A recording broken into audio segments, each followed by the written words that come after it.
Allô, ici Olivier Gagnon. Et Josiane Mailloux. Bienvenue à Pas sorti du bois.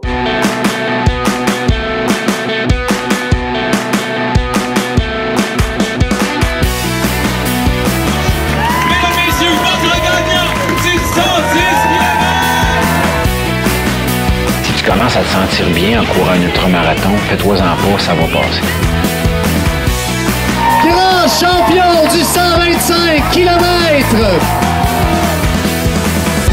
Cet épisode est présenté par NAC, le partenaire officiel de Pas sorti du bois. Que ce soit sous forme de barres, de gaufres ou de poudre protéinée, NAC a tout ce qu'il te faut pour te soutenir. Perso, moi j'ai un gros coup de cœur pour les gaufres caramel salées, puis je peux vous confirmer que j'en mange pas juste en m'entraînant. C'est des produits développés par et pour des athlètes d'endurance avec un grand souci environnemental, puis en plus, c'est 100% québécois. Je peux pas trop en parler, là, mais il paraît qu'il y a de bien belles affaires qui s'en viennent pour NAC en 2022. En tout cas, je dis ça, je dis rien. NAC t'offre un rabais de 15% avec le code promo pas sorti du bois sur le nacbar.com. PASSORTIDUBOIS. Merci NAC et bon épisode. Ouais, ben, on n'est pas sorti du bois, hein? Bonjour tout le monde, bienvenue à ce 78e épisode de Pas sorti du bois. Aujourd'hui, j'ai deux invités. Je suis en compagnie de Josiane Mailloux et Olivier Gagnon. Salut vous deux, comment ça va? Hello! Ça va, toi? Ça va, merci de prendre votre temps dans votre vie chargée pour venir jaser de trail dans un podcast à distance. Écoute, on est dans deux régions, vous êtes au Saguenay, je suis à Québec, c'est pour voir des avantages à la pandémie. On n'aurait pas pu se parler peut-être ce soir si c'était en présentiel. Les joies du virtuel, on est là, on va jaser de trail. Je pense que ça va être très intéressant, puis merci à vous deux d'être là. Cool. Ben, merci de l'invitation, c'est super cool. Je vois ton installation, tu as comme un gros setup, le micro et tout. C'est fun parce que on a vraiment appris à connaître des gens à travers ton podcast. Puis c'est vraiment un plaisir aujourd'hui de pouvoir jaser avec toi. C'est votre tour, on va pouvoir vous faire connaître aux gens. Je pense que vous êtes des noms qu'on voit passer, vous êtes des chemises qu'on voit courir, mais je pense que ça va être le fun de découvrir les personnes derrière ça, derrière ce qu'on voit. Puis c'est le fun parce que l'année passée, puis je le dis, c'était par pur hasard, j'avais booké pour la première fois un couple qui était Julien Lachance, Joanie Desroches au podcast, puis à un moment donné, j'enregistre l'épisode un peu d'avance, puis dans mon horaire, ça tombe vraiment par hasard. La semaine de la Saint-Valentin, boum, j'ai un couple qui est là. Là, je me suis dit, ah ben là, ça, c'est de quoi qu'on va faire récurrent d'année en année. C'est pas une entrevue de couple, là. Je veux dire, on va pas vous demander on va pas rentrer dans le détail de votre vie, mais je trouve ça le fun d'accueillir un couple de coureurs, de coureuses dans la semaine ou à peu près à la Saint-Valentin. Là, au moment de la diffusion, on va être le 9 février. Fait que les gens, ça pourrait être leur... Ils sont encore en confinement, ça sera une date, écouter ça, puis découvrir un couple. Un bon concept, c'est bon. Ouais. Là, je me suis fait une liste pour les prochaines années, je suis prêt. Oh shit! Faut juste pas que ça, Ouais, c'est ça. ça se passe mal, là, tu sais. Ouais, c'est ça, je les enregistrerai pas un an d'avance, par contre. Non, C'est ça, une petite marche de manette. Est-ce que vous buvez quelque chose de votre côté? Oui! Yes, on a une petite bière du lac Saint-Jean qui s'appelle la Tente Tricotante. Une petite bière sûre, mais vieillie en fût de chêne. C'est écrit Chardonnay dessus. Non, fût de chêne. Chardonnay. Chardonnay. Bon, j'ai écrit les deux. Intéressant. C'est un beau produit. Local en plus. Oui! Yes. Local d'une région que ça fait pas si longtemps que vous êtes là. Je pense depuis septembre, vous êtes dans la grande région du Saguenay-Lac-Saint-Jean. Comment vous trouvez la vie là-bas? Ben écoute, c'est sûr qu'on est natif de la région, les deux. On vient de Rivière-du-Loup. Mais dans les dernières années, on habitait à Montréal pour les études de travail. Donc, c'est sûr que là, d'arriver au Saguenay, qui est une région qui sensiblement ressemble à d'où on vient au Bas-Saint-Laurent, c'est le paradis. Puis il y a vraiment beaucoup de choses. Ouais, c'est le paradis de la trail, le paradis de la microbrasserie, de plein d'affaires là. Honnêtement, on est quand même. C'est sûr que c'est un changement. Il faut que tu t'habitues, mais pour l'instant, là, c'est numéro un. On est vraiment content. Puis, et pour le travail, tout se passe bien. On s'adapte numéro un. Tu sais, de 4 à 5 heures, tantôt, on faisait du ski de fond avec le chien dans la rue. Dans la rue, en avant de la maison. On n'aurait jamais fait ça à Montréal. Montréal, c'est une petite coche de plus. Québec, on le voit quand même à chaque tempête. On voit quand même quelqu'un qui se craigne dans une rue de banlieue. Mais Montréal, j'avoue que tu t'enlignes pas sur Saint-Laurent ce qu'ils te font. Là. Non. Ah non, À moins que faut que tu sois game, là, ou que tu ne tiennes pas tes skis de fond aussi. Mais non, ici, je veux dire, il y a tellement de neige que c'est fou, hein? ça fait au moins 5 ans, là, j'ai pas vu autant de neige dans un hiver complet. Ben, on est juste au mois de janvier. Tu sais. Ben, c'est ça l'affaire, c'est qu'on est normalement même pas à la moitié ou à peu près. Ça augure bien, je voyais. C'est ça, moi, tu sais, dans la vie, on t'a mis sur Facebook, sur Instagram avec plein de personnes. T'as le monde qui chiale quand il y a l'accumulation de neige. Puis t'as les skieurs, les coureurs en sentier, les skieurs de randonnée qui sont comme yes, enfin il y a de la neige. Québec, c'était pas si pire. Saguenay, vous en avez en masse aussi. Ouais, Mais je voyais ouais. la gang de l'Outaouais là, aujourd'hui que la tempête qui tripait à avoir enfin un peu d'accumulation pour aller skier. Là. Ben, c'est l'hiver, tu sais. Si on veut en profiter, les sports d'hiver, ça prend de la neige. Voilà.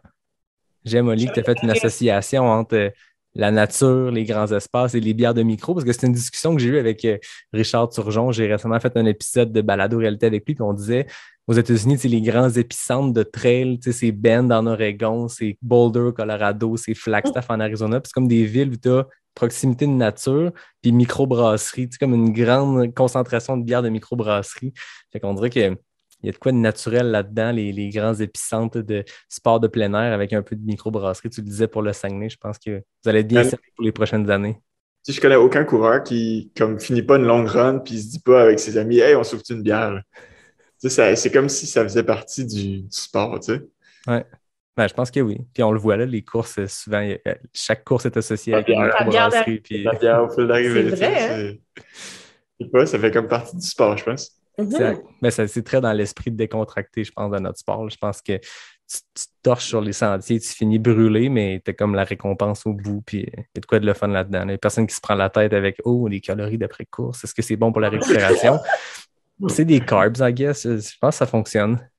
Je pense que c'est comme même quelque chose qui est, tu sais, c'est une culture un peu internationale. Tu sais, on regardait nos amis qui finissaient à Cape Town, en Afrique du Sud, puis ils leur donnaient une bière au finish. Là. J'adore la photo de Jeff puis Marianne où Jeff il a fini, je pense, quelques minutes avant Marianne à Cape Town, puis il l'attend bière à la main. Bière, tu sais. C'est parfait. C'est cool. Hey, j'ai même pas plugué, moi, ma bière. Je le disais, moi, je fais janvier sans alcool. Au moment de l'épisode, on va être rendu en février, mais même si Josiane, tu m'as dit que j'avais le droit de tricher, j'ai pas triché. Même si l'épisode part en février, j'ai ma hors-sentier de Boréal. Donc voilà, une rousse, c'est leur nouveau produit, super bon. Fait que pour ceux qui veulent faire le février sans alcool ou le dry January, choisissez le mois que vous voulez ou la semaine ou la journée que vous voulez. Moi, je trouve que c'est une bonne alternative. Tu sais, j'aime beaucoup la bière. Fait que des fois, quand tu finis ta journée de travail la semaine, puis tu te dis, ouais, je vois-tu qu'une grosse IPA un lundi soir, ben là, tu as l'alternative hors sentier. C'est cool. On se sent un peu mieux. Gros lundi, petite semaine. Ouais, ça, c'est bon signe, ça. J'aime ça. Fait que parlons de vous, de votre parcours. J'ai le goût de commencer par Josiane. Que fais-tu dans la vie? D'où viens-tu? Comment la course est entrée dans ta vie? Bien, comme j'ai dit tantôt, on vient les deux du Bas-Saint-Laurent, de Rivière-du-Loup. Moi, je travaille en éducation, en fait. Je suis conseillère pédagogique. Je travaille maintenant au ministère de l'Éducation, mais il faut dire que depuis le début de la pandémie, donc depuis mars 2020, je suis en congé de maternité. Non pas que je fais un long congé, mais bien parce que j'ai eu plusieurs enfants. On a eu. Puis la course en sentier, honnêtement, j'ai commencé à courir tout simplement avec Olivier quand on s'est connus. Moi, j'ai un passé de boxe olympique. Je suis une ancienne boxeuse. Et quand j'ai arrêté la boxe, ça me prenait un sport complètement tout aussi fou. Puis ça prenait bien quelqu'un comme Olivier pour me pousser dans un sport tout aussi fou. Donc, j'ai couru ma première course en trail à Ricana, le 10 km. Olivier faisait le 28. En fait, les deux, on a commencé ensemble. Toi aussi, hein? C'est en 2014, oui, je pense. On s'est rencontrés au début de l'été, puis un mois plus tard, je nous ai inscrits au 10 puis au 28, puis de là est partie l'aventure. Et là, vous êtes pitché dans le 10 puis dans le 28. Est-ce qu'il y avait une base de course, de route ou quelque chose? C'est comme de la boxe aux 10 km d'attitude? De la boxe aux 10 km d'attitude. Je me suis dit, ça peut pas faire plus mal. Ben, c'est bon, mais j'ai le goût qu'on explore ça parce qu'après 78 épisodes que je disais tantôt, je pense, 77, 78, j'ai pas eu, à moins que je me trompe, de coureuse boxeuse ou en tout cas de gens qui avaient ce background-là de boxe. Je trouve ça intéressant parce que c'est deux sports très différent, bien sûr, mais qui a quand même une intensité. Puis je pense que l'entraînement est très intense en boxe aussi, comme il peut l'être en course. Puis il y a quelque chose dans le rapport à la douleur aussi, que c'est deux sports qu'il faut savoir, je pense, bien flirter puis apprivoiser la douleur. Comment tu vois, toi, c'est la similitude entre les deux sports? Mais tous ceux qui ont fait des ultras savent qu'il y a une grande partie qui est psychologique, une grande partie qui est toi et toi-même avec le bois. C'est un peu la même chose aussi en boxe. Hein? C'est très, très, très mental. Tu sais, ta technique, tu l'as, ton sparring est fait, tu es au top de ta forme, tu rentres dans le ring, tu sais pas ce qui va se passer, mais ça te joue dans la tête. Si c'est toi qui manges le premier coup, ça se peut que tu fasses comme « Ah, merde, c'est perdu ». Mais si tu manges le premier coup en te disant « Oh, OK, c'est de même que ça marche, pas de problème ». Tu sais, c'est vraiment une question de challenge. Puis je me souviens, je sais pas pourquoi en fait encore, mais moi, il m'appelait la lionne parce que je suis un tempérament qui n'est pas très agressif dans la vie. Puis je suis quelqu'un quand même souriant, pas du tout boxeur tatoué comme on pourrait l'imaginer. Quand j'embarquais dans un ring, le trip des photographes, c'était de prendre mes yeux en photo parce qu'il y avait du feu dedans. J'étais un peu comme un lion que mon maître tenait, puis quand la cloche sonnait, il me détachait. C'était un peu ça l'image que les gens disaient. Aussitôt que j'embarquais dans les cordes, c'était plus, ils ne me reconnaissaient plus, mais c'était une grosse game de mental.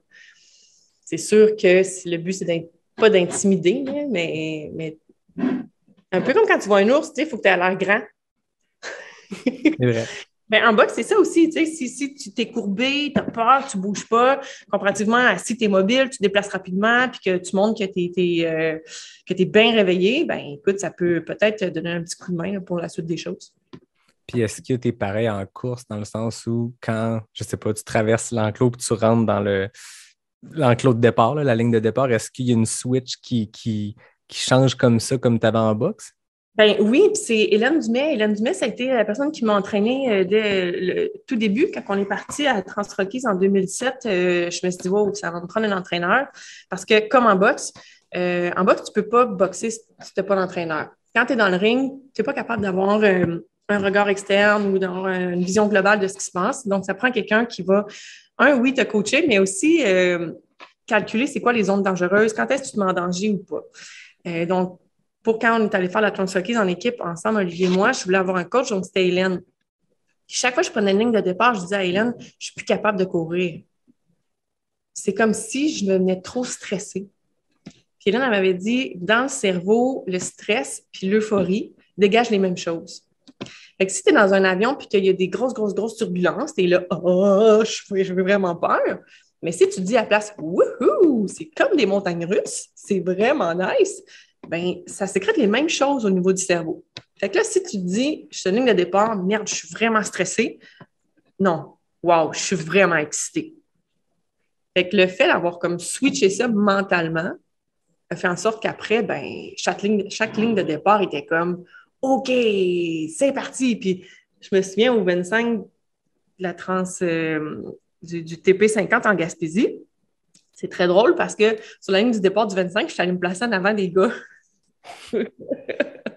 Puis, on n'est pas beaucoup non plus sur ces courses-là. Puis la ligne de départ, elle se fait à la microbrasserie. Fait que, c'est assez convivial. Puis je suis allée me placer en avant. Puis j'ai fait la course avec ma famille. Puis je me rappelle, mon frère était comme, pour qui qu'elle se prend, hein? Moi, j'étais comme, tu sais, je sais que les gars vont tous me passer. Mais là, j'étais comme, c'est ma course. Ah ouais, j'y vais, je rentre dedans. Puis, je me croyais, tu sais, tu te donnes une espèce de power toi-même, une confiance.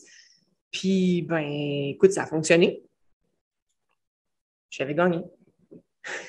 C'est intéressant. Je pense que le mindset est bon pour la ligne de départ ou même dans la course. Quand tu sais, je pense que vous en faites des ultras, là, on parle le même langage, mais il y a toujours deux façons de dealer avec quand ça va mal dans ta course. Il y a toujours un moment que ça va arriver, mais tu peux décider de le. Avec le temps, tu apprends à essayer de tourner ça en positif. Et en tout cas, tu finis par te connaître comme personne, puis tu sais c'est quoi sur quel bouton peser pour essayer de déclencher l'émotion contraire, puis essayer de profiter de peu importe ce que c'est, puis de tourner ça de bord, puis de rendre ça en positif, parce qu'il faut que ça arrive, sinon ça va être longtemps là, de continuellement se creuser un trou puis être négatif. Là. Puis souvent, je ne sais pas, Olivier, toi, si ça fait ça, mais les courses que tu vas chercher un creux, puis que tu réussis à le surmonter, c'est souvent les moments que tu es le plus fier, tu sais. C'est Les clair. courses sont tu es le plus fier parce Ouais. Mais plus tu vas puiser loin, souvent, plus ta satisfaction va être grande. Quand tu réussis à t'en sortir, c'est comme. C'est ça. Plus tu vas loin, mieux ça va aller. Pas pire pantoute. C'est gentil de le demander. Siri qui s'en rêve. Siri veut participer à la conversation. Elle dit qu'elle va pas pire pantoute. Pas pire pantoute. Elle va vocabulaire, c'est lui. C'est une série québécoise. Ben ouais, c'est drôle, hein? Écoute, je pense qu'on va garder ça. C'est une entrevue à 3, à 4. On jasait de ton parcours, Josiane, puis on s'est écarté dans la boxe. Toi, Oli, bon, on a compris, vous avez commencé à courir ensemble en 2014. T'avais-tu un background sportif avant ça? En fait, moi, j'ai joué au hockey jusqu'à temps que je déménage à Québec pour l'université. Fait que mon background, c'est de joueur de hockey. Là, fait que j'avais jamais fait vraiment de course à pied. Là. En tout cas, du moins au Bas-Saint-Laurent, je peux pas dire que les joueurs de hockey font même du jogging pour se forme. À l'université, mes premières années d'université, je peux pas dire non plus que j'ai été vraiment sportif. L'été qu'on s'est rencontrés, moi puis Josiane, avec mes colocs, on avait décidé de s'inscrire à un triathlon. Fait qu'au début de l'été, j'avais fait le triathlon à distance olympique à Drummondville. Puis c'est vraiment la course, en fait, que la partie des 3 sports que j'avais le plus aimé. Je suis vraiment pas un cycliste. J'avais pas full accroché là-dessus, mais j'avais quand même aimé la fin avec la course, puis c'est là que ça l'avait le mieux été.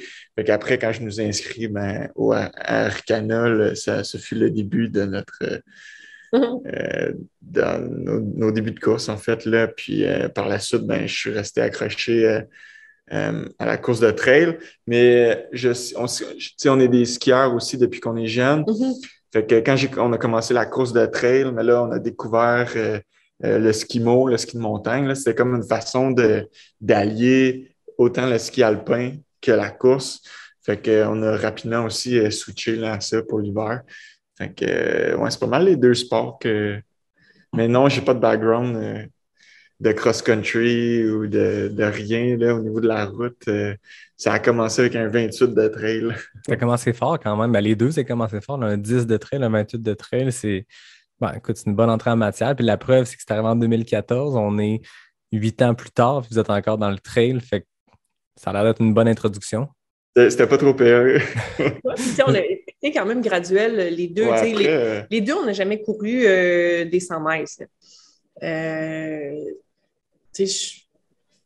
Je pense qu'on a commencé doucement, puis on s'est acclimaté un peu. Puis c'est sûr qu'après ça, un peu comme tout le monde, tu as le goût d'allonger les distances. Puis c'est un peu ça qui se passe au fil du temps. Là. Ce que j'aime dans votre parcours, en regardant, je suis allé faire mes petites recherches, c'est que souvent des athlètes qui gagnent des courses, tu regardes les noms qui ont gagné des courses cette année, c'est des gens qui soit qui ont un gros background sportif, ou quand ils se sont mis à la trail, ça a comme été, boum, ils sont arrivés par la grande porte, puis on dit, tassez-vous ma gang, j'arrive, puis je gagne des courses. T'sais. Puis les deux, vous avez une progression beaucoup plus de mid-packer modeste à justement gagner des courses. Puis je me permets de le dire parce que, je veux dire, récemment, vous avez chacun gagné des courses. Tu le disais, Josiane, tu as remporté le TP50 en Gaspésie à Percé en 2019. Oli, première place, Gaspésie 54, UTHC 65. Vous avez eu du succès en course, ce que peut être du succès en trail au Québec, dans le sens que vous avez gagné des courses, vous avez bien performé. Mais on recule vos premières courses, puis c'est très dans le mid-pack, puis je trouve ça le fun. Je dis pas ça, c'est pas négatif comment je l'amène, au contraire, je trouve ça vraiment le fun. C'est comme une introduction on découvre le sport, on prend nos aises, puis à un moment donné, j'ai l'impression qu'il y a eu un genre de déclic entre Oli, ton 65 Arikana 2015-2016, dans le top 50, top 30, puis à un moment donné, boum, l'année d'après, 2e place QMT 50. C'est quand que vous avez senti, je sais pas, Oli, si tu veux y aller, ce déclic-là, ou en tout cas, est-ce qu'il y a eu une compréhension de comment s'entraîner, puis il y a eu un déclic? Un peu, mais en fait, depuis le début, notre dicton, c'est beaucoup genre constance, puis progression, constance, persévérance. Fait que, on on prend jamais comme des gros off-season. On court comme à l'année longue, mais sans jamais faire des trucs de fou non plus. On n'a jamais vraiment fait des millages de débiles. Ça a toujours été progression. Fait que, dans les premières années, on courait de façon, quand tu n'as pas un background de coureur, tu ne peux pas partir et courir 150 km par semaine. C'est sûr que tu peux le faire quelques semaines, puis peut-être que tu vas gagner la course d'après, mais tu ne pourras pas faire ça à l'année longue. Fait que dans nos premières années, on courait 30, 40 km semaine, puis là, ça a progressé d'année en année. Puis, c'est sûr que cette progression-là fait en sorte que d'année en année, ton niveau de course évolue. Puis je pense que, on a plein d'autres défis aussi au travers de nos vies, le travail, les enfants qui ont fait en sorte que on ne peut pas abuser non plus, abuser des bonnes choses. Mais c'est ça, c'est vraiment constance là, qu'on essaye de... C'est sûr que ça donne le goût, tu regardes les Strava des autres, tu es comme « Aïe, check lui, qu'est-ce qu'il a fait? » Puis là, Olivier sourit. Mais tu sais, il y a Samuel Poher, qui est un grand ami à nous autres, qui accompagne Olivier depuis vraiment longtemps dans ses entraînements. Puis tu sais, Sam, il a toujours dit, moi, mon objectif, c'est que dans 10-15 ans, tu cours encore. Puis là, tu vois, ça fait 8 ans. Quoi. Ça fait 8 ans. Puis tu cours encore. Mission accomplie. Ouais. On en voit beaucoup des gens, puis c'est plate, mais des gens qui passent comme des étoiles filantes je pense dans n'importe quel sport, mais en trail, bon, c'est notre sport, fait on les voit aller, des gens que, boum, 1 an, 2 ans, des grosses saisons, du monde super intense qui font justement le gros volume rapidement, puis à un moment donné, t'en entends plus parler, puis t'apprends qu'ils ont été blessures par-dessus blessures, puis ils se sont tannés, tu sais. C'est sûr qu'à court terme, c'est une recette qui va gagner, là. Mais tu peux pas t'offrir ça longtemps en évitant les blessures. Fait que c'est des choix à faire, là, rendu là. Tu sais, je refais un autre parallèle aussi avec la boxe. Tu sais, il y en avait plein des boxeurs qui venaient s'entraîner au club, puis 3 semaines après, ils voulaient faire un combat. Mais tu sais, moi, je me suis entraînée 1 an avant de faire mon premier combat. C'est un peu la même chose en trail. Tu sais, le parcours, des fois, il est intéressant. Tu n'es pas obligé de juste faire des courses ou tu n'es pas obligé de juste faire des longues distances. Tu sais. La course à pied nous a amené à se faire un cercle d'amis qui est incroyable, qui nous permet de faire des activités, puis des épopées, des aventures à tous les week-ends, habituellement, hors COVID, bien sûr. Bien, en même temps, non, on peut continuer parce qu'on est à l'extérieur. Ouais, on peut se voir dehors. Donc, l'idée aussi, c'est de pouvoir faire toutes ces choses-là. Puis, j'entendais Lynn Bessette le dire dans ton podcast, puis Marianne Hogan, une de nos amies aussi, l'a toujours dit, l'idée, c'est d'être assez en forme pour être capable de sortir n'importe où, n'importe quand les week-ends, tu sais. Oui, exact. C'est la meilleure chose à faire. On fait ça pour ça. Tu ne peux pas que t'entraîner tout le temps. Il faut que tu aies des runs d'entraînement qui sont en fait des runs de plaisir, des runs de fun, puis des aventures. Hein. Exact. Ouais. Puis si t'as pas le fun à faire ton parcours de training, tu t'offres pas dans le sport. Il faut que t'aies plus de. Il faut presque que tu aies plus de fun à t'entraîner qu'à faire la course. Là. Parce que des courses, tu vas en faire 3, 4, 5, 6 si genre t'abuses un peu dans ta saison. Tu trouves plus de plaisir à t'entraîner, mais c'est là que tu vas être capable de t'offrir dans le sport puis à la limite même te rendre loin. Là. Mais en même temps aussi, tout ça, là, c'est vraiment différent d'une personne à l'autre. Ouais, nous, c'est la recette gagnante qu'on a. On ne se le cachera pas, Olivier a un gros travail. Il travaille beaucoup d'heures par jour, je veux dire.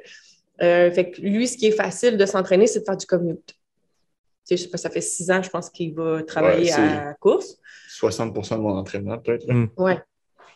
Donc, c'est sûr que pour nous, c'est ça la recette gagnante. Puis, en ayant un mode de vie actif, on a un cercle d'amis actif, on a des gars, on a un chien actif. C'est sûr que ça demande d'être un petit peu en forme tout le temps. Fait qu'on ne peut pas se permettre de soit prendre des off-season trop longs ou de se blesser. Puis tu sais, je veux dire, à tous les matins, Olivier part à la course, le petit de 18 mois s'en va dans la fenêtre, puis il fait « Go, go, go, go, go! » Je veux dire, tantôt, il a embarqué ses skis, puis il voulait aller skier. Tu sais, je peux pas faire comme « Ben non, pas aujourd'hui, parce que maman s'est blessée. » Puis la dernière fois qu'un de nous s'est blessé comme pour une durée d'à peu près 3 semaines, là, le chien était en train de virer fou. Là, c'est ça. Honnêtement, Je sais pas si tu as vu, on a un Eurohand. Un quoi? Oui, c'est ça. Un Eurohand, c'est un mélange de braque, lévrier et husky. Ils ont mélangé le lévrier pour la vitesse, le braque pour la folie, l'énergie, le husky pour l'endurance. Il y a plusieurs coureurs, là, comme Sarah Bergeron-Larouche vient aussi là, d'en adopter un. Plusieurs coureurs qui en ont. C'est des chiens sportifs. Pour courir, là. Fait pour courir. C'est un chien fait pour courir, là. Je l'amène facilement pour une run de 50 kilos dans le bois, là, puis je me pose pas de questions sur elle va-tu être correcte, elle va-tu toffer, aucun problème. 50 kilos. Ouais, sans problème. Aïe, aïe.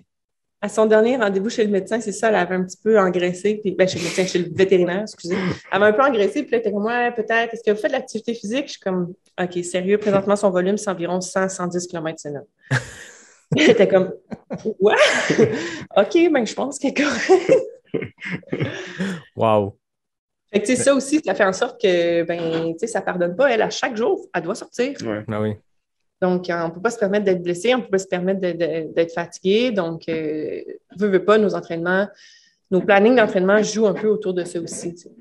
Oui, puis je pense que quand on recherche ça, c'est-à-dire avoir du fun, pouvoir se lancer dans n'importe quelle aventure, puis ça fait qu'on ne se met pas nécessairement dans le rouge continuellement non plus, parce que je pense qu'il y a un type d'entraînement qui fait que tu peux faire de l'intensité sans arrêt, mais ça t'expose quand même un peu plus de blessures si tu ne te laisses pas de break ou si tu es en intensité tout le temps.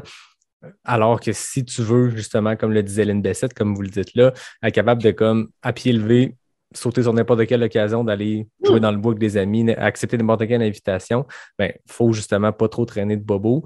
Donc, il faut y penser dans notre volume, il faut y penser dans notre type d'entraînement pour se laisser une chance. Puis c'est là que le fun embarque aussi. Là, c'est le fun, des fois, se pousser en intervalle, mais c'est le fun aussi de partir puis pas regarder la montre, rien regarder, puis juste comme profiter du paysage, faire du volume facile, puis avoir aucune pression, puis juste arrêter quand le point de vue est beau, puis that's it. Mm-hmm. Oui, c'est clair. On parlait de ton travail, Olivier, tu es chirurgien, c'est ça? Exact. C'est beaucoup d'heures de travail, j'en doute pas. Beaucoup d'imprévus, beaucoup d'urgences. Si tu veux les détails exacts, je suis chirurgien vasculaire. OK. Les gens ne savent vraiment c'est quoi le vasculaire. Fait que c'est un peu comme si j'étais un plombier du corps humain. Ça ressemble à un chirurgien cardiaque, mettons. Parce que je fais des pontages, je débouche des artères.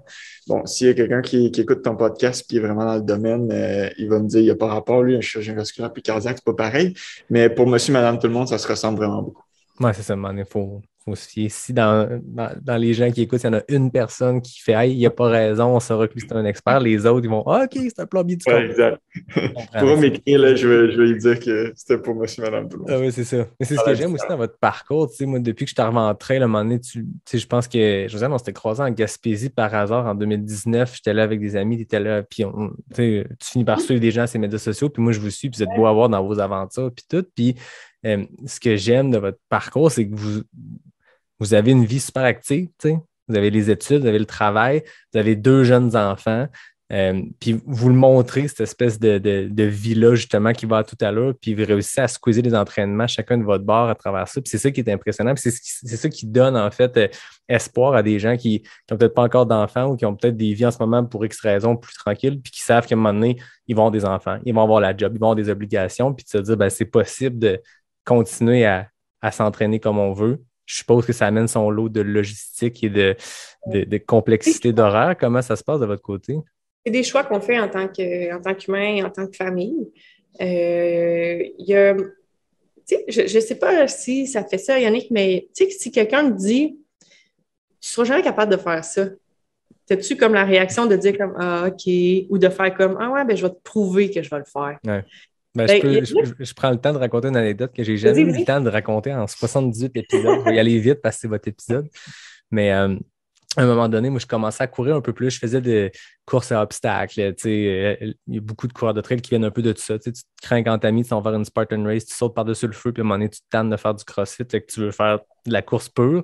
Puis je voulais builder up un peu plus vers, à ce moment-là, plus de la route, mais de l'endurance, des 50 cas de trail. Puis il y avait un kiné que je ne nommerai pas, de toute façon, il n'est pas connu, qui m'avait dit: ouais, mais tu n'as pas la shape du tout d'un coureur, ça ne marchera pas, tu ne réussiras pas à te rendre à ces distances-là. Puis j'étais comme: OK, ben, déjà, j'avais l'intérêt pour le faire. Maintenant, je vais juste le faire pour te le mettre d'en face. Puis bien sûr, je ne l'ai jamais mis d'en face, je le connais pas, puis je n'ai jamais reparlé parce que ça m'avait un peu dégoûté comme approche de dire: tu n'as pas la shape naturelle d'un athlète d'endurance, fait que ça ne marchera pas. OK. Finalement, c'est quoi la shape naturelle? Ouais, c'est ça, exact. C'est ce que je me demande aussi, mais bon. C'est quoi l'étude scientifique qui porte ça? Tout ça, toute cette anecdote-là, juste pour dire, oui, effectivement, quand on me dit ça se peut pas, tu as juste le goût de le faire de plus. Moi, j'avais le goût d'y envoyer une photo de ma boucle de Bromont, de faire « Salut! » Ben oui, tu sais, je venais d'accoucher de Florent du premier, puis... je pense qu'il y avait un mois, là. Ouais, c'est ça, c'était l'été en 2020, puis quelqu'un nous avait dit comme ça, tu sais, sans malice, tu sais, c'était pas pour être méchant ou quoi que ce soit, mais vraiment comme, bon, ben là, c'est fini les montagnes, c'est fini les beaux sommets. Puis, tu sais, ça nous avait les deux quand même un peu, tu sais, on est deux jeunes, insouciants, on vient d'avoir un bébé, on est comme... ça tient un peu les jambes, là, au début, t'es comme, oh shit, un peu, là, de quoi que tu parles. Puis après ça, on s'est dit, ben non. Puis ça fait en sorte que quand on réussit à le faire, on est juste plus fiers. Ah oui, c'est clair. On est juste plus fiers, puis plus... c'est sûr que tout est une question de logistique, là. Cet été... Olivier a pris comme l'été off entre la fin de la résidence puis le début là, du travail. Moi, je suis en éducation, donc l'été, ça va. De toute façon, je suis en congé de maternité encore. On est parti en van. On a vécu 3 mois dans notre van avec le petit d'1 an. Puis moi, j'étais enceinte de 25 semaines. Genre. En tout cas, j'ai fait comme un 2e trimestre au complet dans le van. Puis c'est sûr que ça a été adapté dans le sens que un cours le matin, l'autre cours pendant la sieste. Oh, OK, bon, ben Jeff Cochon vient nous rejoindre pour une semaine. Parfait. Ben moi, je pars le matin avec Jeff, puis toi, tu repars l'après-midi avec Jeff. Parce que Jeff est capable d'en prendre, hein, le matin, l'après-midi.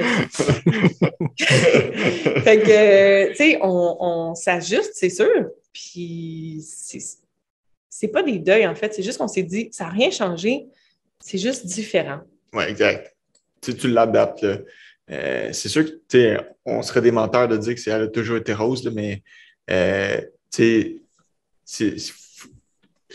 beaucoup de logistique, tu réorientes, tu priorises des choses, mais ça se fait super bien, il faut juste que tu prennes le temps de le faire, tu prennes le temps de t'asseoir, d'en jaser, puis...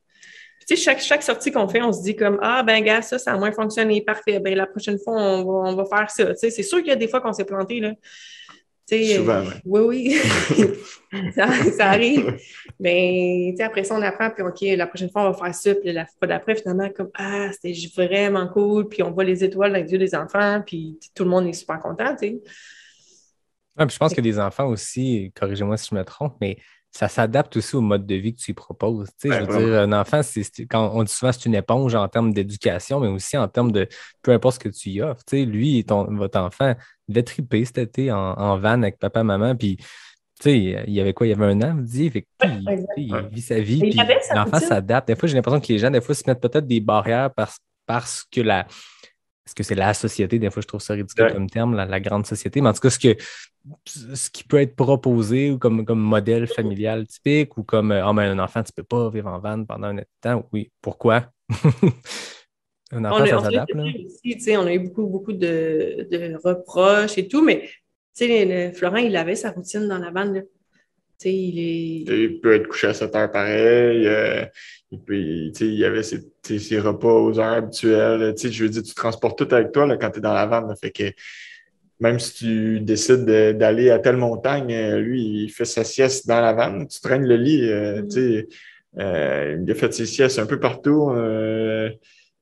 Puis comme tu l'as dit, les enfants, c'est des éponges. Fait que si le parent il est stressé, il est anxieux, ça va mal aller, ça ne marchera pas. Il y a des chances aussi que le plan ne fonctionne pas comme prévu, mais si tu es relax, tu y crois, puis que tu dis, puis ils comprennent aussi, là, on leur parle, on leur dit, on va faire ça, il va se passer ça. Puis ça peut très bien fonctionner. Je pense qu'on est les deux ont un tempérament assez chill, assez relax. Puis heureusement, je touche du bois, mais ça transparaît vraiment beaucoup sur nos 2 garçons. On n'a vraiment pas des garçons difficiles ou chigneux. ça fait en sorte que oui, on les amène un peu partout, puis ils sont juste vraiment contents. C'est rendu que maintenant, à 18 mois, il sort le sac de rando, puis c'est la grosse tempête émotionnelle si on ne sort pas. C'est parfait. Ben oui, c'est des éponges dans le sens qu'ils sont en train de tout vouloir gober notre passion aussi, tu sais. Ben non, c'est clair. Puis, fuck ce que les gens disent. Je veux dire, c'est super beau ce que vous venez de raconter. Puis, votre enfant, il va vous remercier plus tard. Là. Tu sais, c'est drôle parce que tu parlais que tu avais vu notre story où on disait qu'on avait annulé notre fin de semaine en van parce qu'il faisait moins 50. Mais en fin de semaine, Florent, il nous demandait pour aller dans le camion parce qu'on y avait dit toute la semaine qu'on allait passer la fin de semaine dans le camion. Fait que là, il a fallu qu'on aille virer un petit 15 minutes dans le camion, pareil, en fin de semaine parce que on y avait dit qu'on allait dans le camion puis il voulait aller dans le camion. Fait que, là, en fenêtre, puis t'es là, Mimo, Mimo. Ouais, c'est ça. Mimo, c'est camion, tu sais. Fait que c'était quand même drôle. Ouais, moi, 50 ressentis, ça doit piquer un peu en van. Oui, ouais. Ça, c'est important aussi quand tu as des enfants il ne faut pas non plus leur imposer ce que toi, tu veux absolument faire. Il y a des choses comme là, en fin de semaine, il faisait moins 51 ressentis au Mont-Valin. Sécurité avant tout, là. C'est ça. Olivier puis moi, tout seul, on l'aurait fait. Vraiment, on serait même cru drôle, là, puis on aurait eu du fun à moins 50, là. On aurait mis le chien en dessous des couvertes, puis... Sauf que là, avec des enfants, t'es comme, je ne vais pas leur imposer ça. C'est mon trip. Je le vivrai à un autre moment où, regarde, on va juste attendre qu'il fasse moins froid et on va le vivre en famille. Ah ouais, c'est clair. Est-ce qu'avec la logistique familiale, il y a moins de courses en couple parce que je suppose qu'un va courir pendant que l'autre? Est-ce que ça vous manque, ça? Parce que je suppose que vous entraîniez quand même pas mal ensemble. Bien, c'est sûr que depuis septembre 2019, moi, je suis enceinte. Ouais. Donc, c'est sûr que de mon côté, moi, ça a limité beaucoup les courses. Donc, ça a fait en sorte que j'ai être beaucoup plus présente pour les courses à Olivier. Donc, on a moins eu besoin de faire en même temps. Et il y a le Transpercé 50 qu'on a fait. Qu'on a couru les deux cette année.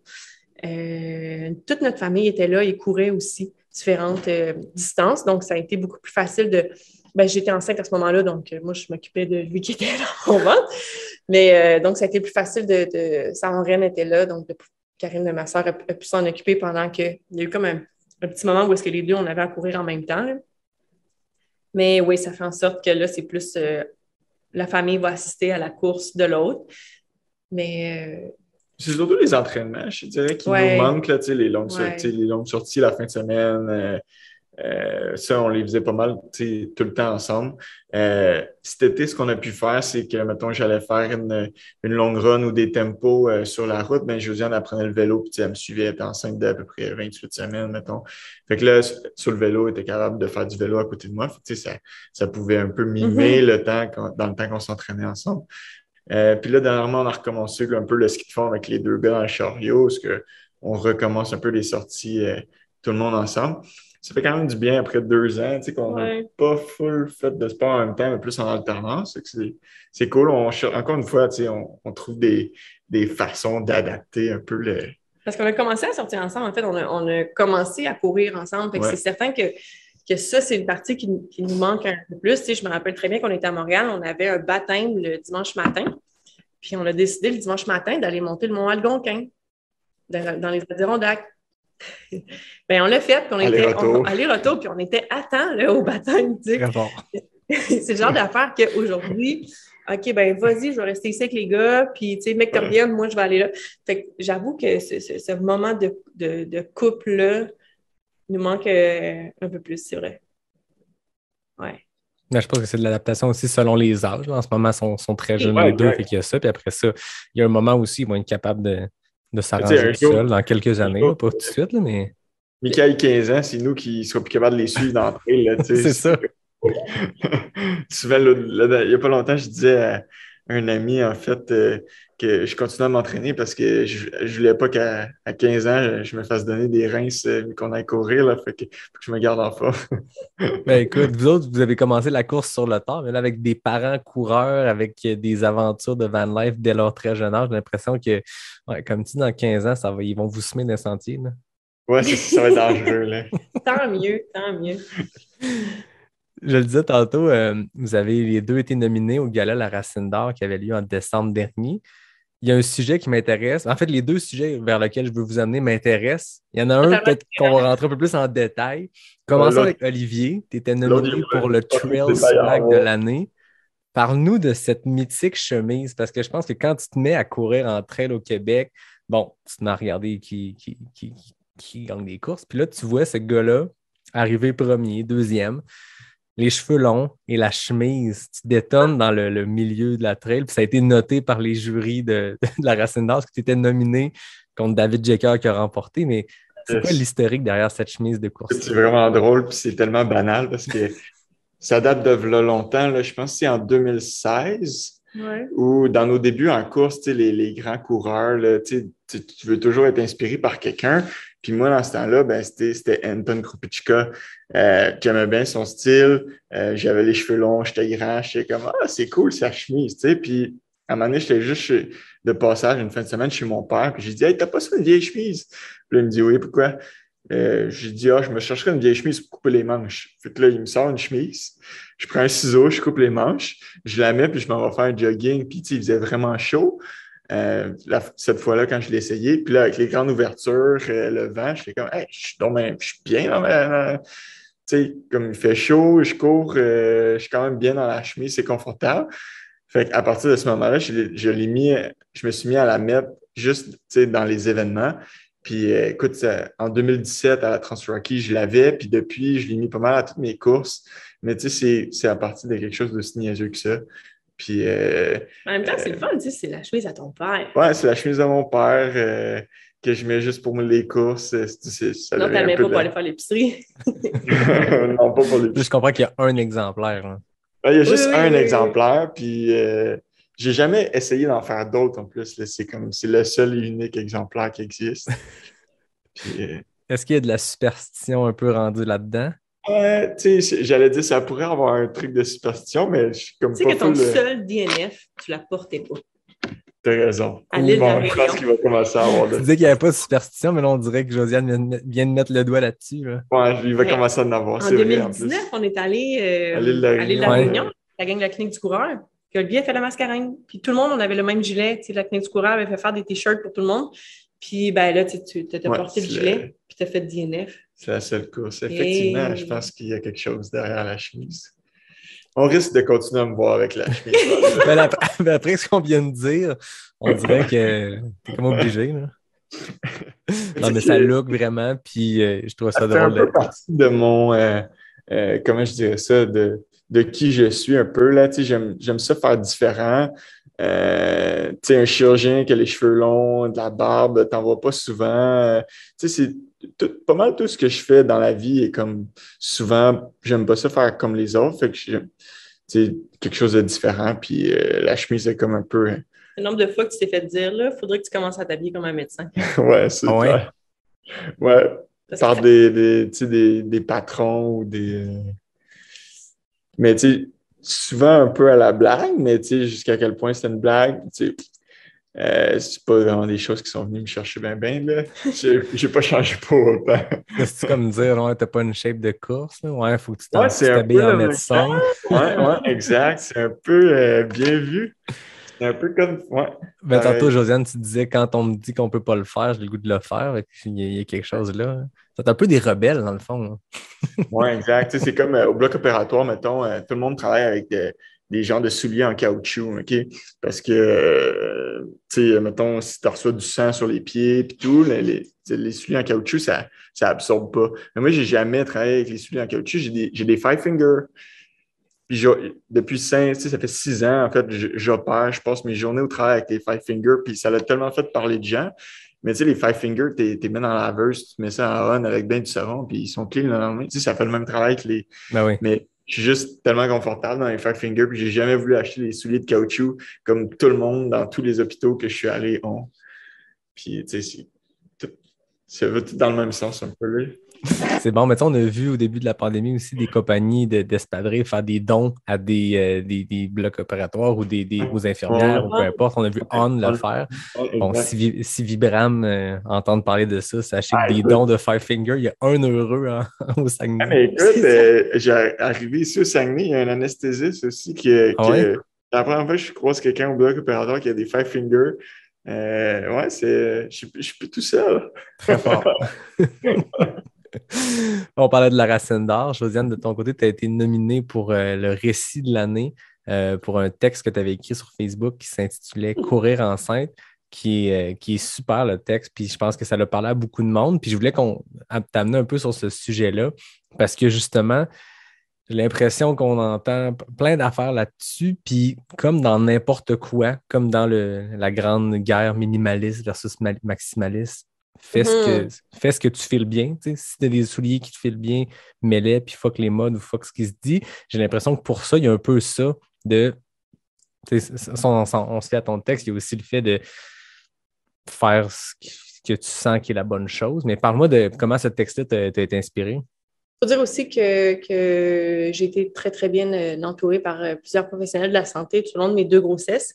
À ma première grossesse, en fait, j'ai fait de la haute pression à la toute fin de la grossesse. Ils ont déclenché le travail. Il y avait plus de bénéfices à sortir le bébé qu'à ce qui reste là. À ma deuxième grossesse, au deuxième bébé, la haute pression a commencé très tôt, avant 20 semaines. Donc là, on parle plus de haute pression chronique, ce qui était beaucoup plus dangereux dans le sens où si on développe une prééclampsie en début de grossesse, ça peut apporter des complications, voire fatales pour la mère. Donc, tout de suite, j'ai été transférée à la médecine interne l'unité de médecine interne de Sainte-Justine à Montréal. Et quand je suis rentrée dans le bureau, je dirais que les médecins ont un peu comme resté stupéfaits. Ils m'ont carrément dit, ben écoute, il y a ce qu'on apprend à l'école, puis il y a toi.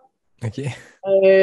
Tu sais, on dit, nous, aujourd'hui, tu étais comme un cas banal, tu sais, bon, une femme enceinte qui fait de la haute pression, on allait te dire, ben écoute, commence à faire du sport, essaie d'avoir une meilleure hygiène de vie. Puis à ce moment-là, moi, je m'entraînais pour faire le TP50 en Gaspésie. Donc, ce qu'ils m'ont dit, on ne sait pas trop quoi te dire, fait que, ben garde, cours, continue de courir. Parce que pour le moment, ça a l'air à fonctionner. Fait que cours, ça va nous faire gagner du temps. Puis, ben écoute, plus tard, on verra. Parce que typiquement, la haute pression chez les femmes enceintes, c'est relié à une mauvaise hygiène de vie? Assez souvent, oui. OK. On ne peut jamais dire toujours ou jamais en médecine, mais c'est sûr que oui, il y a des forts liens à faire. Okay. Il y a plusieurs facteurs qui entrent en cause, mais à ce moment-là, le seul qui peut-être voyait, bon, c'est habituellement, ils disent aux femmes enceintes, ben, essaye de mieux manger, de faire plus d'activité physique et tout. Donc là, c'était pas vraiment mon cas. Donc, c'est sûr que, tu sais, j'étais suivie par des obstétriciens, par la médecine interne. J'étais suivie aussi par des physiopérinéales. J'avais toute une équipe autour de moi aussi, tu sais, que je voyais régulièrement puis qui s'assurait que le bébé allait bien, que moi, j'allais bien. Fait que c'est sûr que je ne lance pas à quiconque enceinte aujourd'hui, garoche-toi dans les trails. C'est pas comme ça que ça fonctionne. Tu as aussi le background. Je veux dire, tu avais plusieurs années derrière la cravate. Là. Ce qui est important de dire, c'est que moi, ils m'ont dit, comme tu cours déjà, continue de courir. Puis, naturellement, quand tu es enceinte, tu vas un peu moins vite. Les descentes, tu as un peu plus, tu prends un peu plus de précautions. Donc, écoute, je savais qu'il y avait un risque pour mon enfant si jamais je développais de la prééclampsie. Donc, ça n'a pas rentré dans l'oreille d'une source. Je me suis dit, ben regarde, moi, tu me dis de courir, que si je courais, je pouvais rendre ma grossesse à terme. Donc, mon bébé et moi, on pouvait s'en sortir en santé. Donc, je vais courir. Et c'est ça qui a fait que je suis restée active toute ma grossesse. On habitait dans la vanne aussi, donc on a parcouru le Québec, hein, parce qu'on bien sûr, on était encore en pandémie. Puis, c'est ça, j'ai couru le TP50 en Gaspésie. On a passé une semaine dans les Chic-Chocs. On s'est promené partout au Québec. Puis, tout ce que je faisais, c'était courir. Je m'écoutais. Les journées que j'étais fatiguée, ben, j'en faisais moins. Souvent, quand on faisait beaucoup de dénivelé, ben, je m'accrochais au chien pour que le chien il m'aide. Mais ce qui est important à retenir, c'est que je me suis vraiment écoutée. Je n'ai pas poussé mes limites. C'est plus le temps, quand tu es enceinte. J'étais encadrée aussi par Samuel Poher, m'a donné un gros coup de main, il m'a beaucoup encadré pour mes entraînements. Puis même, il me diminuait. Moi, j'étais comme, non, je vais faire ça, je suis capable. Puis il était comme, OK, non. Là, on est constance, progression. On le répète tout le temps, mais l'objectif, parce que ce qu'il faut dire, c'est que quand j'ai commencé à m'entraîner pour le TP50, j'étais en retour de course à pied postpartum. Okay. Et je tombais enceinte en même temps.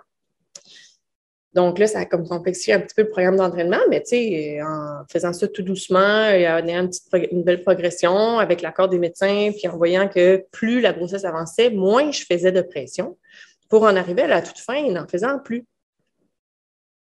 Donc, oui, j'ai couru enceinte et oui, je peux dire que ça a été que pour le bénéfice de la santé de notre deuxième garçon, Hubert, et pour la mienne.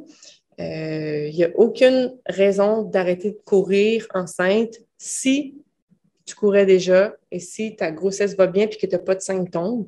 Parce que oui, il y en a qui vont se mettre à courir et vont avoir plusieurs douleurs au niveau de la santé abdo-pelvienne. Il faut quand même être à l'écoute de son corps parce qu'on devient aussi hyper lax en étant enceinte ou en allaitant. Fait que si vous voulez une cheville, ça arrive un petit peu plus vite qu'avant.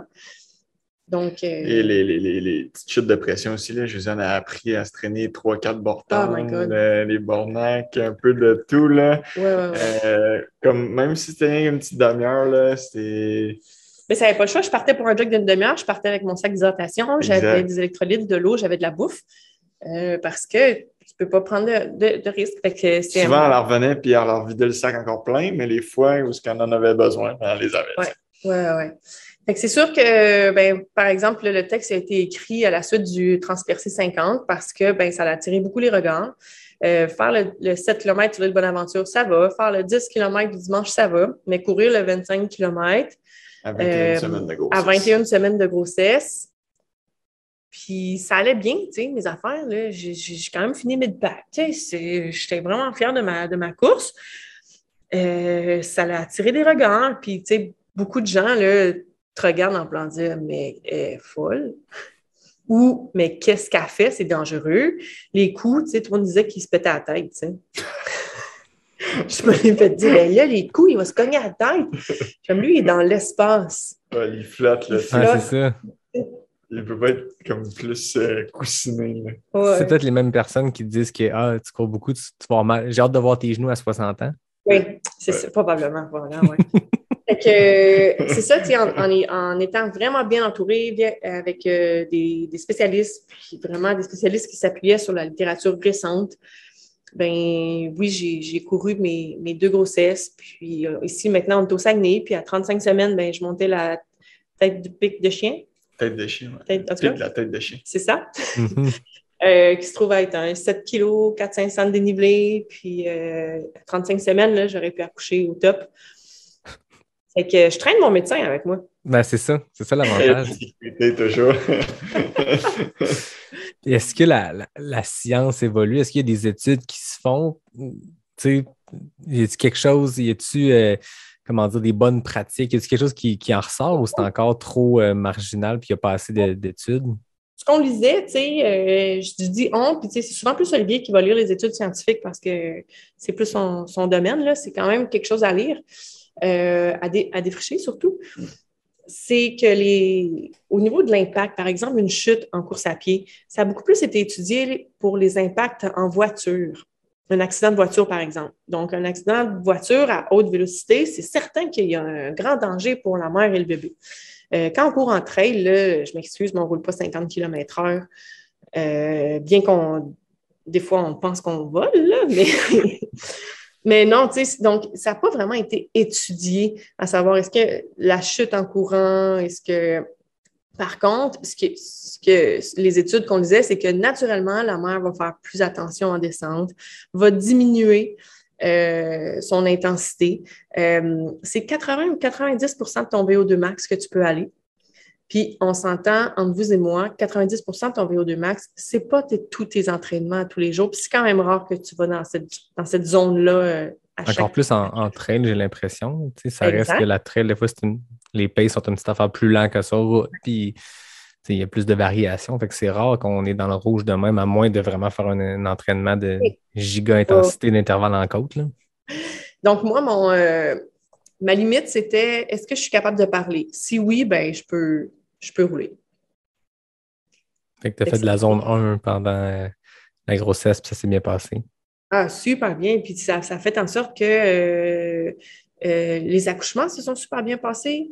Le retour s'est super bien passé. La récupération, tu sais, t'accouches pendant 5 heures, là, tu te dis, ben, coudonc, c'était moins dur que le QMT 50. Ça a duré moins longtemps. Ouais, c'est ça. Fait que c'est sûr que ta récupération est meilleure parce que tu es plus en forme. Tout est comme plus facile.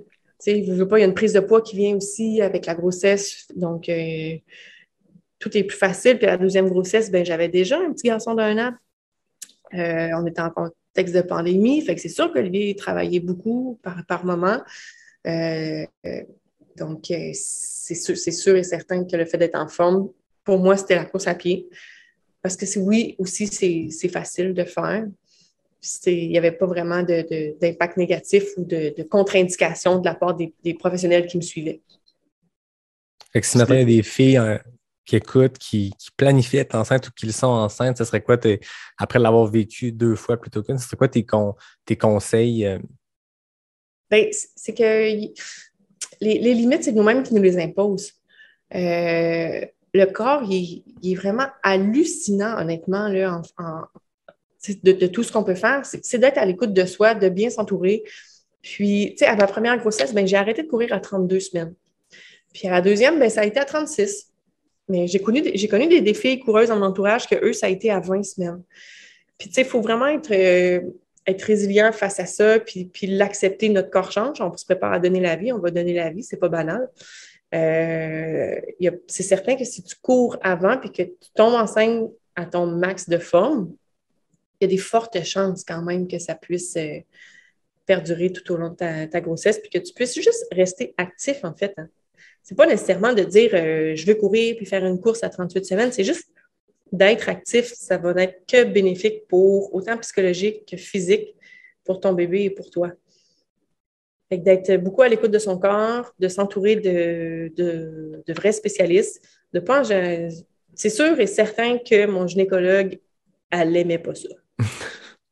Mais elle ne se le cachait pas non plus. Elle n'avait aucune connaissance en course à pied. Elle était spécialisée en grossesse à risque. Elle dit, moi, j'ai aucune patiente qui court. Donc, c'est pour ça qu'après, je suis allée m'entourer vraiment. Je pense à Douanka Gendreau, qui est la formatrice pour la clinique du coureur, la physio. Je n'ai pas hésité à poser des questions, à faire des recherches, puis à y aller vraiment avec mes propres sensations. Puis à 36 semaines, je pense, la physio m'a dit « Ouais, là, je pense que c'est assez. » Donc, j'ai arrêté. Ben, c'est bon. Ouais. Merci d'avoir partagé ton histoire. C'est super intéressant. Tu parlais du programme de la Clinique du coureur. J'ai-tu vu vous êtes ambassadeur, je pense, les deux pour la Clinique du coureur. Il n'y a pas un programme même en ligne pour la reprise de l'entraînement après la grossesse? Il y a un programme de retour à la course postpartum. Okay. Puis ils ont même maintenant, pour les physios et tout le monde dans le domaine de la santé, ils donnent une formation même sur la course à pied chez les femmes enceintes. Le retour postpartum, là, ça change vraiment. Il y a de plus en plus de littérature sur le sujet, de données scientifiques, comme quoi c'est pas néfaste de faire de la course pendant puis après. Fait que c'est beaucoup en train de changer. Puis la clinique du coureur, il travaille fort de ce côté-là. Puis justement, l'exemple de Josiane, il a beaucoup été utilisé là, jusqu'à, je pense même à Chamonix en France pendant leur formation à l'UTMB. Là. Fait que c'est nouveau, mais oui, ça change beaucoup. Là. C'est drôle parce que c'est Mathieu, quand on l'a vu au mois de septembre, il dit j'assistais à la formation sur la santé. Santé pelvienne. Pelvienne chez les femmes, puis il dit là, la fille, elle raconte une histoire, puis là, je me dis elle parle de Josiane. Fait que, tu sais, oui, je pense que c'était un bon cas pour justement parce que j'avais une problématique de santé au niveau de la haute pression. Puis, en fait, le fait de continuer à courir, ça l'a prouvé que le fait de rester en forme a vraiment été que bénéfique pour la haute pression. Parce que, je veux dire, ça peut être, jusqu'à quel point ça peut être dangereux, on ne le saura jamais. Est-ce que c'est ça qui a fait que je m'en suis sauvée? On ne le saura jamais.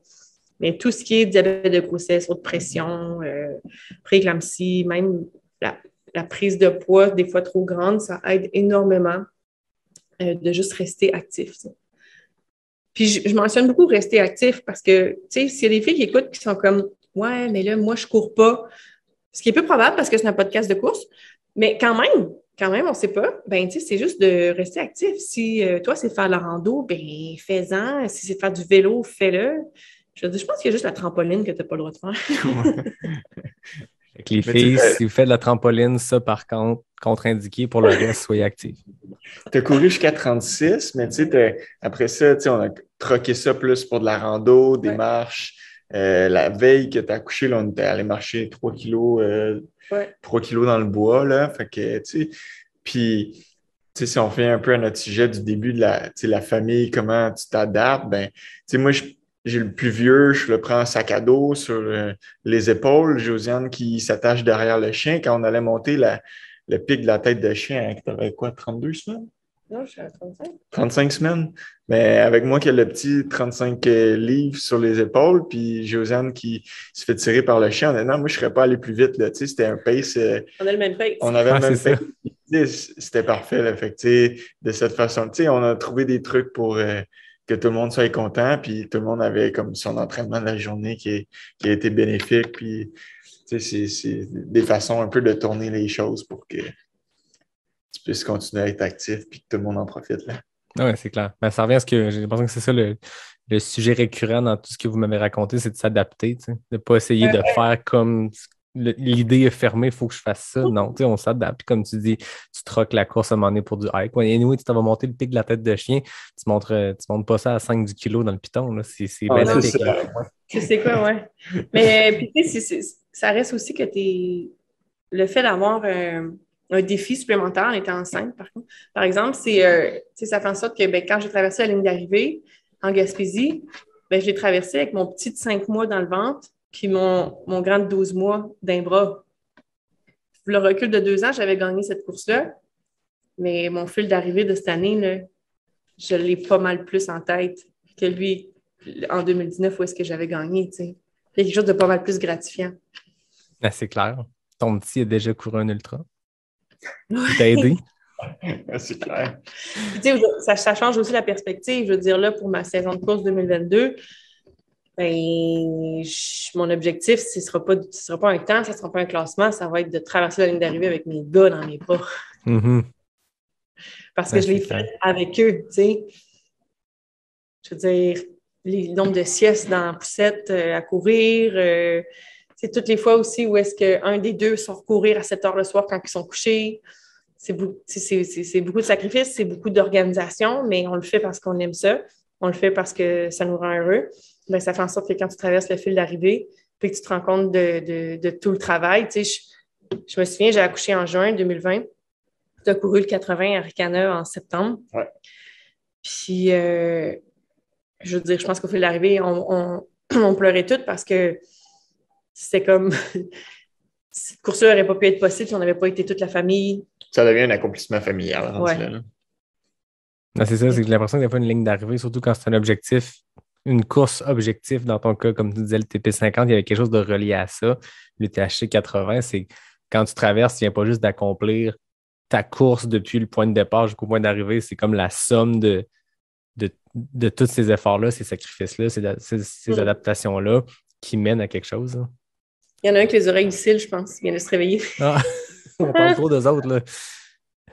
Lui, il est disparu. Mais bon. Pas grave, Internet. Parle-moi, Josiane. Excuse, j'allais profiter du fait que tu es là pendant qu'Oli s'occupe de vos enfants. Tu as fait l'OCC en 2019, donc la petite sœur de l'UTMB. Il y a plusieurs courses dans le cadre de l'UTMB, puis l'OCC, c'est un parcours de, je pense, 55 km ultra montagneux. Il n'y a pas un 55 km, je pense, qui a autant de dénivelé. Comment tu avais trouvé cette course-là? Négatif, hein? Il ne faut jamais négliger le D-. Il y a beaucoup plus de D- que de D+ dans cette course-là. Mais ça a été un peu on savait qu'on voulait avoir des enfants, donc back-à-back, on est parti en France, moi pour l'OCC, puis pas longtemps après, on est parti à l'île de la Réunion, Olivier pour la Mascaregne. Fait que ça a été un peu comme notre automne. 2 semaines avant de faire l'OCC, je me suis fait piquer par une tique, puis ça donne quoi ça, la lime? Exact. Donc, au moment de la course, j'étais sur les antibiotiques. OK. C'est certain que quand j'ai pris la ligne de départ, c'était, tu sais, des fois, on s'entraîne toute une année pour une course, hein, puis il se passe quelque chose la veille ou la semaine d'avant, puis le plan change complètement. Donc, l'objectif était vraiment juste de partir, en profiter, parce que, écoute, j'étais sur les antibiotiques au moment de la course. Puis, ça allait super bien jusqu'à mi-course. Les paysages sont incroyables. Les trails sont super belles. T'es en Europe, tu sais, c'est comme... T'es pas préparé à ça. C'est le Mont-Royal, là, c'est bien le fun, la piste de ski. Mais tu sais, quand tu arrives des montées, tu n'es pas préparé à ça, puis tu te dis c'est 1 sur 8 dans la course, tu sais. Puis je pense à la mi-course, à un moment donné, je m'effondre complètement dans le champ, tu sais, puis après ça, quand on peut suivre notre course, j'ai perdu 300 positions. C'est pas banal, 300 personnes qui te dépassent. Ça veut dire que j'étais assis un bon moment. Je pense que c'est le plus dur, c'est le moral. Oui. Puis à ce moment-là, j'appelle Olivier. Puis je dis, là, ça va pas. Ça fait 3 fois que je vomis. J'ai mal au cœur. Puis tu sais, c'était probablement des suites des antibiotiques que je prenais. Puis j'ai dit, ça se peut pas. Là. J'ai dit, je pense que là, je suis sur un col. Je vais juste descendre. Pogne-moi là. Puis, gars, écoute, c'est fini. Puis Olivier, il m'a répondu, bon, là, tu vas te lever.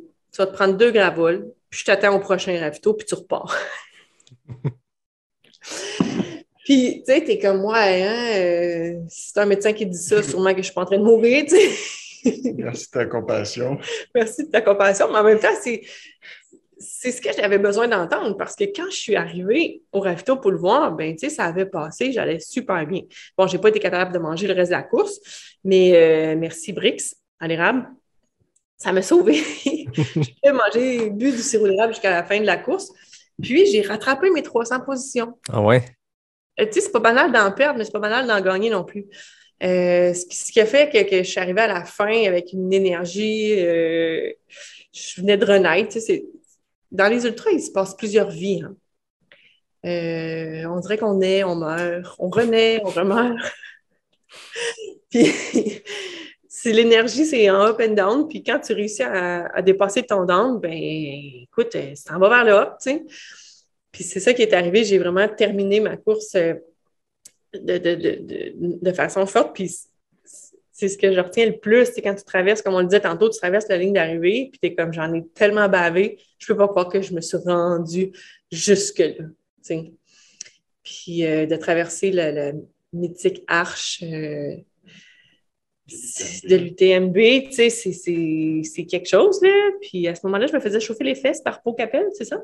Oui, c'est vrai qu'il est arrivé comme 1 heure après, je pense même pas. Ouais, c'était le temps j'arrive parce qu'il me dépassait pour moi. Tu aurais pu être sur les photos, tu sais, quand Pau Capel a gagné l'UTMB, tu as des photos partout de son arrivée, comme chaque année, comme les photos de Mathieu qu'on voit partout. Imagine si vous étiez arrivés ensemble, main dans la main, toi et Pau. Ah ouais. Non, mais ça a vraiment été une course. Puis, tu sais, le chemin pour se rendre là aussi était super trippant. C'est après la Transrockies, en fait, en 2017, on s'est dit, hey, on s'inscrit à l'OCC. Puis, toute notre gang d'amis, là, Mathieu, Marianne, Charles, Thomas, Raph, on voulait. Je pense que presque tout le monde a mis son nom dans la loterie. Puis, je pense qu'il y avait comme juste moi, puis Matt qui était là. Fait qu'on a dit, bon, ben, on va y aller parce que si tu y vas pas, tu perds comme ta place dans la loterie. Puis, sauf que je me suis rendu compte que je n'avais pas les points. Donc, ben ça, c'était avant de m'inscrire. J'avais pas les points. Fait qu'on a carrément sorti la map de l'UTMB en se disant quelle course dans le monde donne des points. Mais quand tu es rendu fin octobre puis les inscriptions sont en décembre, c'est comme faut que tu trouves des points au mois de novembre. Là. C'est ça. Fait qu'on n'avait pas grand choix. Fait qu'on est parti en Espagne. À Murcia, en Espagne. Puis, il y avait un événement qui avait 2 courses en 2 jours. Fait qu'on s'était dit, si on fait les 2 courses, j'ai assez de points pour m'inscrire. C'est ça qu'on a fait. La première course, c'était quoi? C'était 20 km? C'était un 18 avec 1500 mètres de D+, le samedi, puis un 45 avec 3000 quelque chose le dimanche. Fait que là, ça te donnait assez de points en faisant les 2. Ouais. Puis, il fallait juste le faire en dessous d'un cut-off. Il y avait quand même les autres... Cut-off serré, là. Ouais. Ben, ouais, quand même. Parce que c'était comme 60% des gens, peut-être, qui ça prend le cut-off, là. Puis c'est un cut-off pour les points, en fait, de l'UTMB. Ouais. C'était pas un cut-off pour la course, exact. Fait que écoute, on l'a fait, ça a super bien été, puis belle anecdote là, sur la première course, le 20 km, Olivier, il dit « Écoute, moi, on la fera pas ensemble, cette course-là. » Je vais rester sur le 18, puis le 45, tu sais, je vais te pacer pour t'aider à avoir tes points, tu sais, parce que le cut-off était serré. Puis, moi, espagnol, 0, OK? Je parle pas du tout espagnol. Puis, je pensais, moi, je me disais, je vais partir loin quand même là, dans le pack, là, tu sais, en Espagne, en Europe, là, les gars vont être forts. Puis finalement, tu sais, je dépasse, puis je dépasse, puis je dépasse. Pour finalement me ramasser comme quatrième, à courir avec le 4e à 1 km du fil d'arrivée. Puis à 500 mètres du fil d'arrivée, t'entends le fil d'arrivée, là, t'arrivais comme à une intersection en T. Puis nous, on est tourné à gauche, il fallait tourner à droite. Puis c'est comme 500 mètres plus loin qu'on s'est rendu compte que on reprenait le départ de la... C'était comme on était parti à l'envers, on faisait comme un autre loop. Là. Ce qui arrive, c'est qu'il y a quelqu'un qui te dit en espagnol, tourne à droite. Tourne à droite, mais moi, je parle pas du tout espagnol, je tournais à gauche. Depuis ce temps-là, je connais la droite et la gauche en espagnol. C'est votre conseil pour les gens qui voyagent. Apprenez la langue locale. Ah ouais, c'est l'endroit où vous allez faire votre course. J'ai passé de 3 au 4e, là, je sais pas, j'aurais fini où, à 11 ou 12e. Je sais plus. Tant qu'on vient d'abord qu'on vienne, il y a des sur 18 kilos, les gens veulent tes proches. Ouais, c'est ça, le pack n'est pas espacé. Là. Mais on a tellement ri de. Tout le monde te tourne à droite, toi tu tournes à gauche. Là. Quelque chose qui arrive. Ouais, c'est drôle. Ça fait une bonne anecdote une couple d'années plus tard. Direct. Ouais, ben c'est ça, sur le coup, t'es un peu comme fâché, mais après ça, c'est drôle. La Trans-Rocky, vous avez fait ça en quelle année? 2017. En équipe? Ouais, on a fait le 6 jours équipe mix. Fait que, tu sais, il faut que tout le long de la course, en fait, tu restes, ils disent une minute de distance là, de ton partenaire. Mais dans le fond, il faut que tu cours à côté. Fait que c'est 200 km en 6 jours. Puis nous, il n'y a aucune règle après. Là. C'est juste faut que tu restes proche de ton partenaire. Fait que, en 2017, il n'y avait pas de règle. Je ne sais pas s'il y en a. On n'est pas retourné depuis, mais nous, on s'est patenté un setup de corde bungee. Fait que moi, on s'attachait ensemble. Fait que dans les sections où c'était plus roulant, ça me permettait comme de tirer Josiane. OK. Fait que il y a bien. Même base, tu sais. Ça nous donnait, ouais, c'est ça. Fait que moi, ça me freinait, puis elle, ça la tirait un peu. Bon, c'est pas ça nous donnait pas une minute du kilo, là, mais quand même. Il y a certains couples là, qui jouent autour des positions proches de nous qui étaient comme un peu jaloux du setup. Ah ouais? Ouais. On a fini en 5e position. Fait que c'est sûr que, tu sais. On commençait à chauffer. S'il y avait eu plus de journées, là, la dernière journée, on avait fini 4e. Fait que plus de journées, là, on a peut-être commencé à chauffer les 4e. Sauf que, on va se le dire, le gagnant, c'était 4 Bérard, puis son chum de Salomon. Qui a déjà gagné la Western. Puis de Salomon. Ceux qui ont fait non, eux, ils ont fait 4 Bradley, ils ont fait 2e.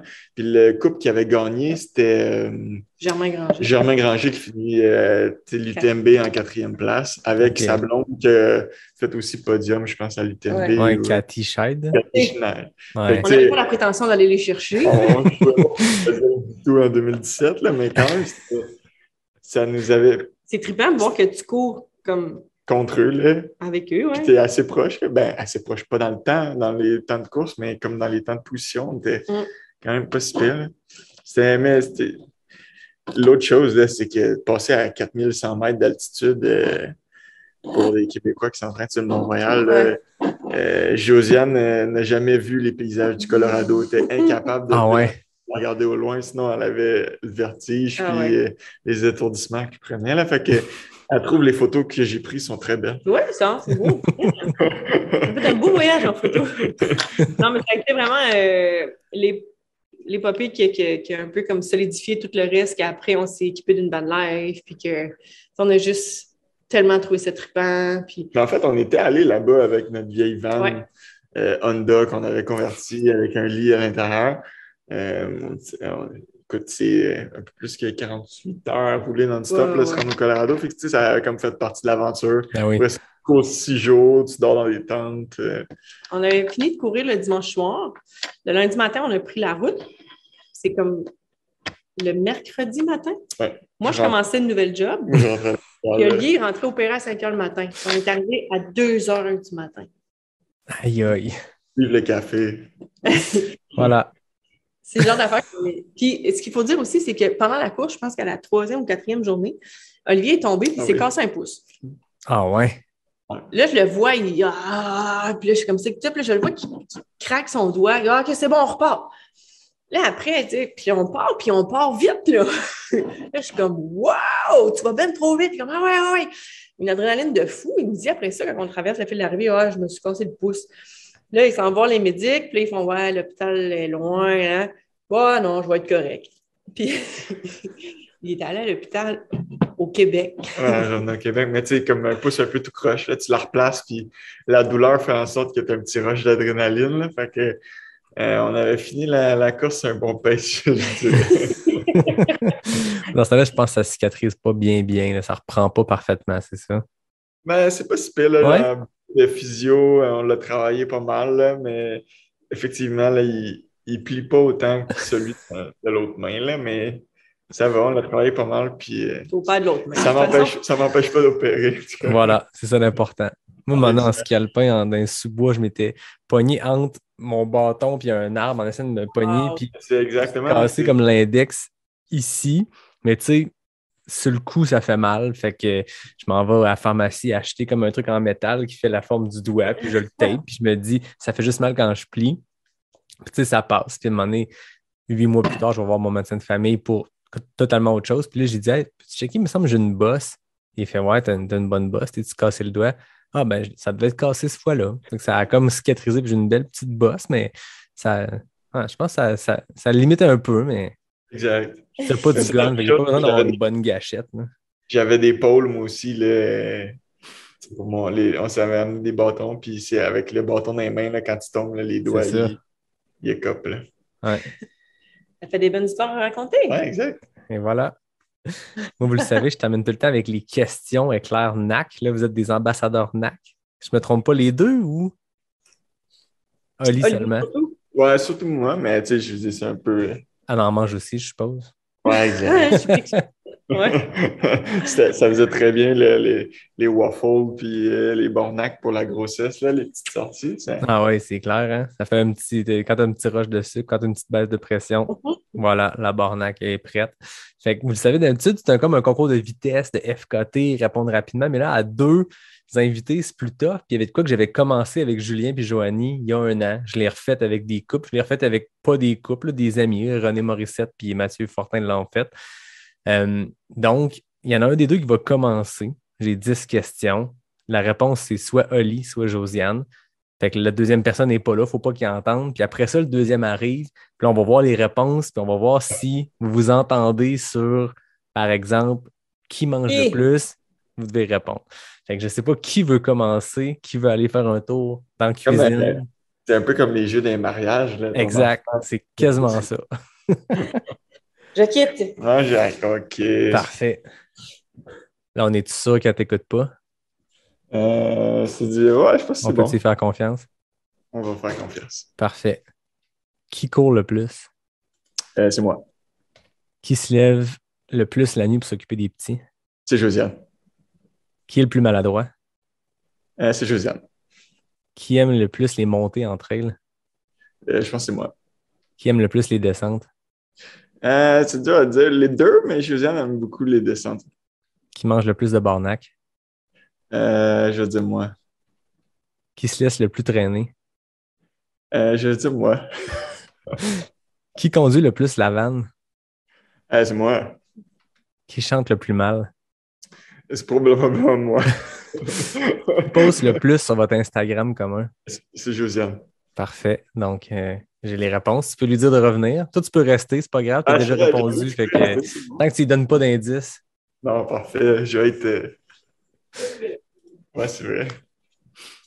Ah, c'est bon, pareil comme jeu. Es-tu prête, Josiane? Oui. Qui court le plus? Olivier.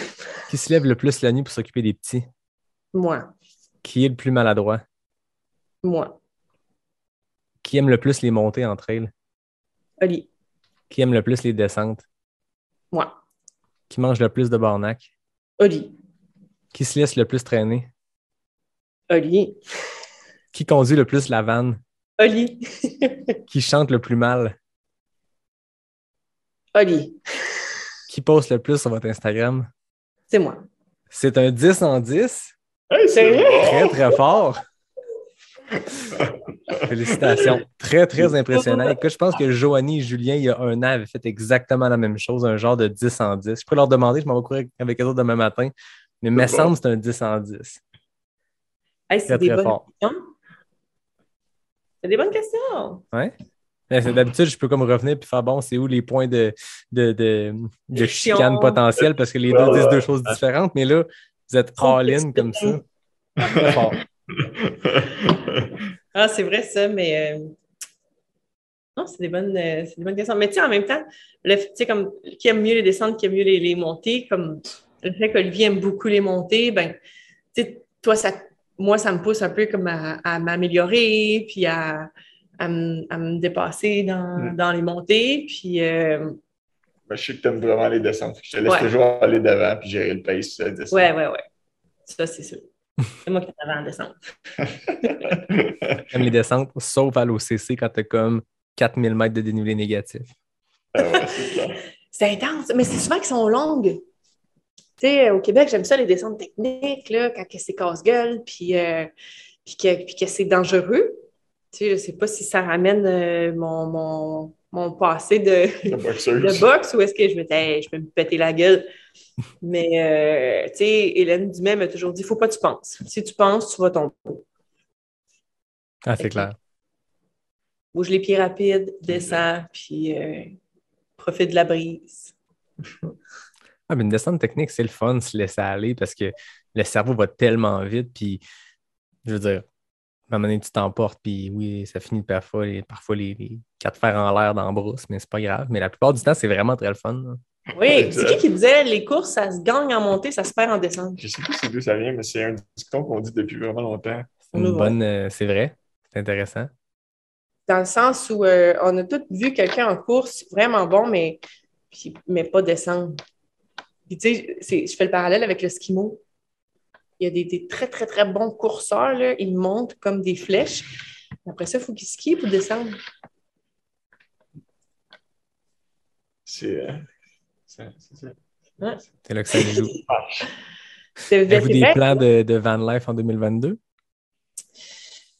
Mais là, on veut essayer des premiers week-ends, en fait, à 4. Ouais. 5 avec le chien, qu'on n'a jamais fait. Fait que là, c'était notre test en fait semaine passée, mais là, le moins 50 nous a mis des freins. Fait que là, on va réessayer ce week-end-là à 4. Mais on n'a pas c'est sûr que l'année passée, on a fait 3 mois là, dans le van. Là. On n'a rien prévu encore pour l'instant, mais ça va venir. Là. On est à la recherche de notre setup avec le bébé qui est encore naissant, puis Florent qui est un peu dans un âge de transition entre la bassinette et le grand lit. Mais aussitôt qu'on va retrouver notre setup, là, ça va être plus facile de faire comme on faisait tout le temps. En fait, le trip, c'est juste de dire vendredi soir, on part, on descend à Stoneham ou au parc de la Jacques-Cartier, on s'en va des Monts-Valin, au Lac-Saint-Jean. Tu sais, dans Charlevoix, peu importe, c'est juste, on est tous à 2 heures de route d'énormément de montagnes, énormément de nature. Fait que c'est juste de trouver notre setup pour dire go, on part. Puis, tu sais, si on se fie à oui, on a fait 3 mois en van life, mais tu sais, on décidait la semaine d'avant où est-ce qu'on allait. Là. OK. Ça, tu sais, on attendait aussi de voir selon l'évolution de la pandémie. Fait que, tu sais, on y allait vraiment semaine par semaine. Puis, dans les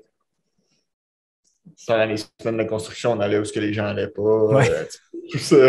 Décidé dernière minute. Là, fait que... Puis, tu sais, souvent, il y avait des gens qui disaient « je viendrais vous rejoindre à telle place. » Fait que, OK, bien parfait, on va aller dans Chic-Choc telle semaine, on va aller sur la Côte-Nord telle semaine.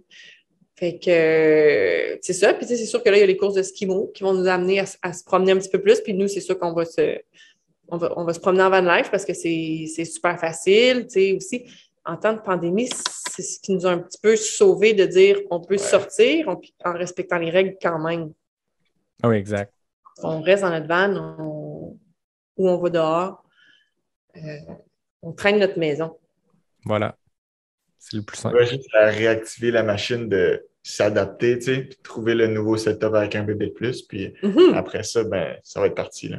C'est ça. Vous allez trouver votre idéal, comment ça fonctionne, puis ça va être parti pour l'été.